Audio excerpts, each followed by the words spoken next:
دعا، صبر، پھر اللہ پہ یقین۔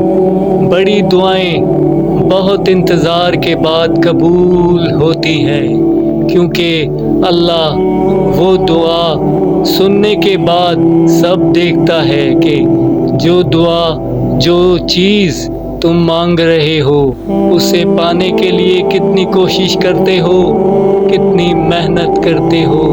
جس چیز کو تم جتنا چاہو گے اللہ اس طرح وہ چیز تمہیں دے گا۔ وہ کہتے ہیں نا کہ اگر کسی چیز کو دل سے چاہو تو پوری کائنات اسے آپ سے ملوانے میں لگ جاتی ہے۔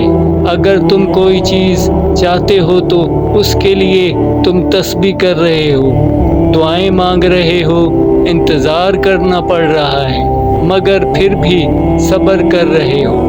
اپنی چاہت ملنا ناممکن لگ رہا ہے، لیکن جب اللہ تعالیٰ کو سوچتے ہو تو ممکن پہ یقین آنے لگتا ہے۔ تب اللہ پاک معجزے کرتا ہے، تب اللہ تعالیٰ دعاؤں کو تمہارے بنانے سے پہلے تمہارے کامل یقین دکھاتا ہے اور تمہاری دعاؤں کو قبول کر لیتا ہے۔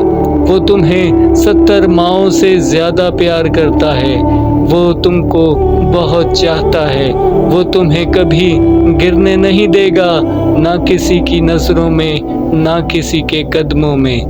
اللہ پاک ہم سے بہت محبت کرتا ہے دوستو، وہ ہماری شہ رگ سے بھی قریب ہے، وہ ہمیں بہت چاہتا ہے۔ سبحان اللہ۔